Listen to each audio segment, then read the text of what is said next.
on the topic of using the Excel. And in the last video, we discussed the ways of to creating or how to actually formulate the way we need to access the data in Excel, and then what are the steps we need to take uh, at an initial level, which actually drives you to develop a form in which you can complete a report, any type of either basic or an advanced level report as required. So now the second session is about how to formulate those requirements in the data. So here we have all those steps taken above are actually done. So we have actually downloaded the data from the source. This is a dummy data we have, and then we know the source. We know what type of data report we need to work upon. So I need to work upon data having the product names, the product ID, the stock opening. So this is the data I need to work upon, which I know this is the right data. For second, is it available? Yes, it is available. Completely not complete. That's the second point, but it's available. In which form it is? It is scrap. Yes, scrap means that it is not readily in in the final output form. It is right now in a way it is just a data for a specific range only. What we require, we don't know. We need to make it. We know the requirements, but we don't know what we need to do to level up to the level of the output. Is it a CSV? No, it is an XLS direct XLS version, so we don't need to create a backup. Knowledge to formulate. Now here we're going to start to drive the knowledge to formulate. Means what we need to do. So now here we are going to start the knowledge to formulate. So now here we are going to basically use those basic criteria, basic level of you can say a knowledge, sensory knowledge of to drive some data to some output. We are going to make a case, and then we say, okay, we need this, we need that, and we are going to use some, you can say, formulas or basic keys management, key driving techniques, key attribute techniques in order to drive or to make you understand how we can create a combos. We can create primaries, secondaries, child IDs, or any additional or static or variable kind of data we require in this file from only these columns. How many? Seven, I think. Seven or eight columns, right? So here we go. So first of all, normally we get a data in this form, and it's very easy. You can click here and you can say double click and it reopens. But people normally like to use the version to do it some short key way, but it's very easy. You just don't need everywhere. You don't need a short key to improve something that we know. So either you do alter HOI, it will open itself. Okay, so that's also we can do without moving our mouse, but I let's keep it simple. Keep it this and double click, it will open itself. Now we have the data here first of all, so it needs to be proper means it needs to be aligned. There shouldn't be any wraps around it, no margin centers around it. Okay, so it needs to be free from all of these things because we need to avoid any line to be missed where the data is not there. It need to be because so first of all, this is a scrap. First thing we need to do is we need to count the number of columns we have. Here we have 47. Now you can say that we have 47 columns, right?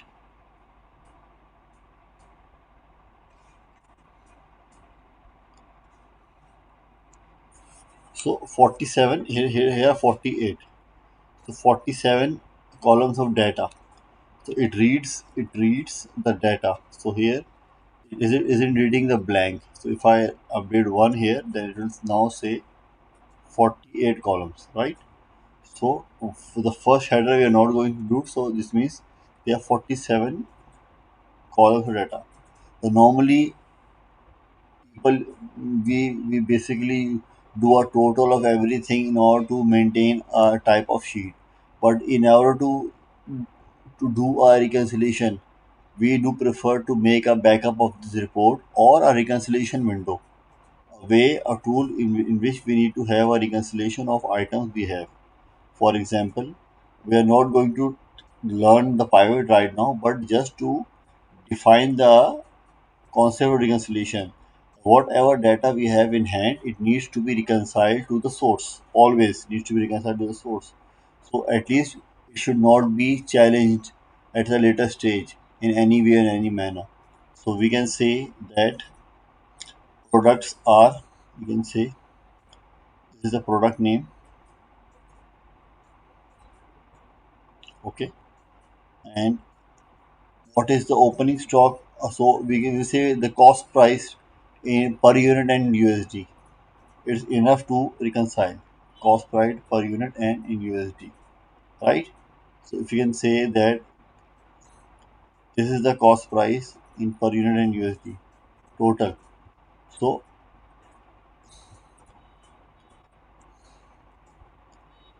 this is the basically the opening of the actual data we have right now. Opening of actual data. You can keep it as a separate indicator, or you can say that you can keep it a separate indicator, or you can keep it as a values, copy and paste in some place to know that what was the actual value of the product when you downloaded the file from the source. Okay, so this is the first. Second, we need to know what are we going to work upon. Okay, so here we are going to, first of all, this is the product ID, so means that this is the ID tag to this laptop. So we know that this is a unique ID. So if so, let's evaluate the data.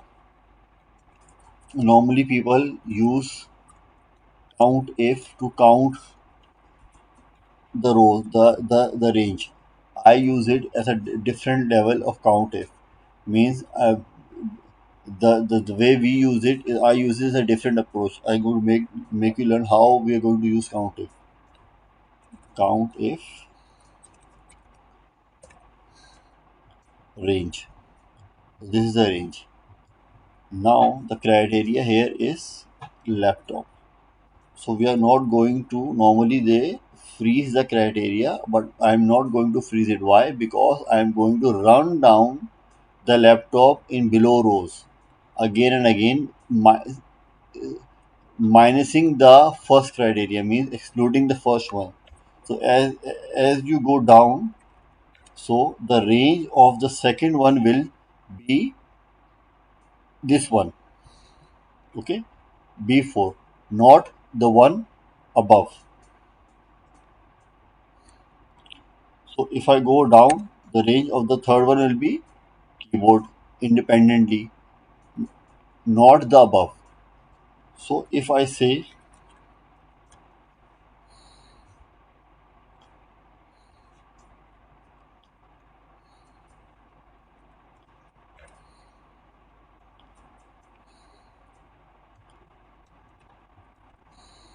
laptop, so here there are two laptops, one and one. This is the way basically it is done normally to denote the number of laptops you have, right? This is the normal way. Now this is the way we do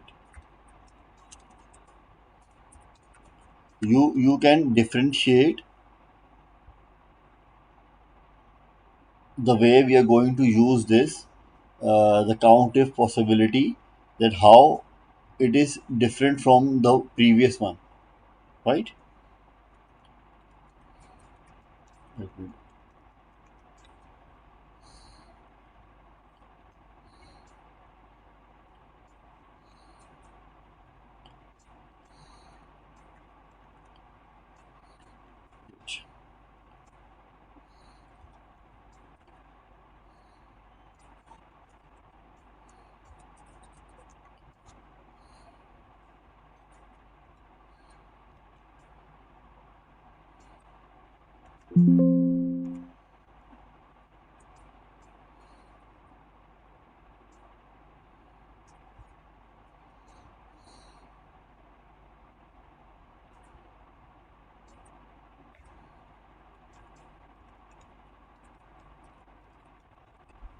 See,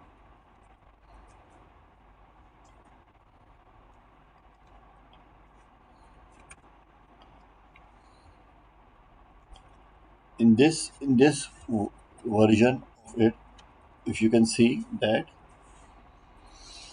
here you have found that there are two duplicate fields. Here, the difference in this counter is that it is actually telling you that there are two, but it is singling out the independent field as well. So it is singling out one laptop as well, and the second one is here. So if you want to remove that one, because here it is only telling you that okay, there are two duplicates, two laptops, and here it is differentiating the single one and the duplicate one. So every one is basically the first one in the available row, and the second one is the wherever it is a duplicate. Let's say for example monitor. If I write monitor, so it will say that the first one is the monitor, which is the single one, and second one is a duplicate. So if you do a filter to it, what will happen that you can easily select the duplicate ones. So here 44 is the total count, okay, and two have been removed. So if you see the count total, so two are these duplicates. See, two duplicates. They have been removed through this the second version of the form. So this is basically when you use a count if you can use a different way of identifying a count if through your work. So this is the actually the how you actually try to evaluate something in the world of data, in the journey of data, and how you can break down to access the attributes, the forms, to massage the information to that level which gives you or which drives some output in any form which is required by anyone, either you or some other or your department or anyone. So this is the, you can say, a way of doing or filtering out or massaging of the data. So I've taught you two ways of using a countif. One, what is the benefit of the same formula? Is the same formula, but it's a different benefit of gauging and accessing the analysis, in which you can develop more keys to it by using a one and two. So now two is a different identifier for the first one.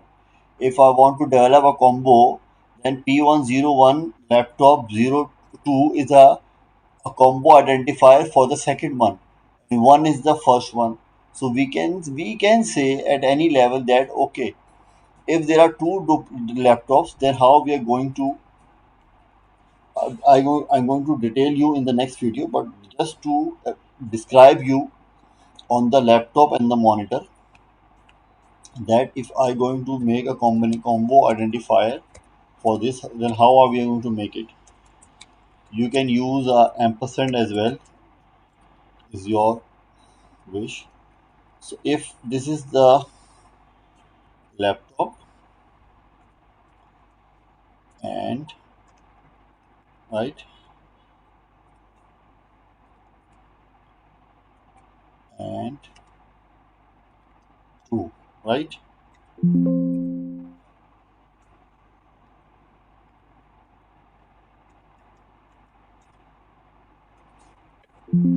whatever.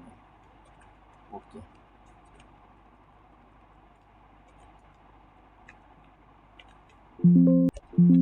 or whatever.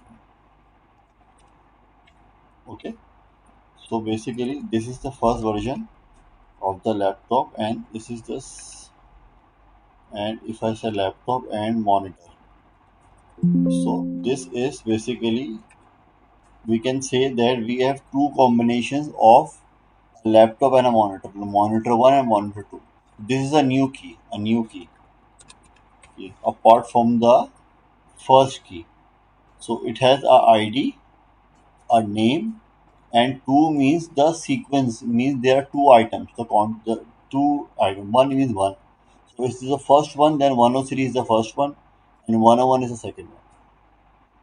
So I hope you have got a brief understanding of how we need to work on the information. This is basically something we are just working on. There's no defined requirement we have. We're just going to pick up some initial, you can say, working criteria where we need to access, we need to apply that a type of formulation we need to on the data, and how we are going to gauge or develop a fully advanced report from a basic 7 or 8 field data. This is the way we need to move on with the information. We segregate the data into multiple handlers, keys, unique IDs, IDs, in order to get along with the cost or whatever the information it is here, means how many numbers of the second version of laptop are sold.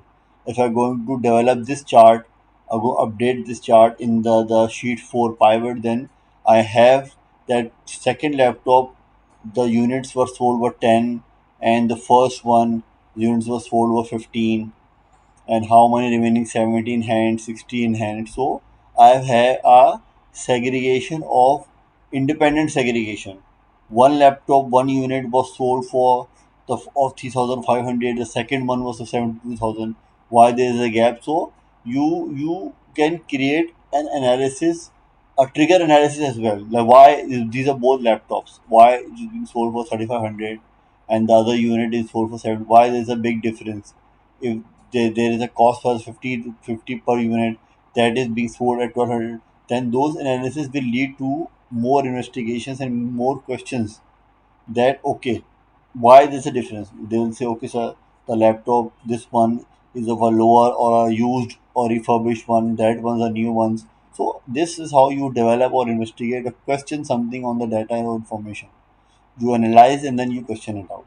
Hope you would get more information from this. You like the video, and whatever, if you have any questions, you do share out reach out to me. I'll respond, in keeping it very simple, not telling you, not asking something that what are the formulas to do something. There are no formulas. You know, so there are formulas, but it won't help you. You know, you have some shortcuts to everything, and then you make immediately nothing. So you need some brains to develop something first. Then only you can pick up, to do some, formula graphical things on it, and which is already available. It is there in the GUI in the upper access to the button now. So thank you very much, and bye.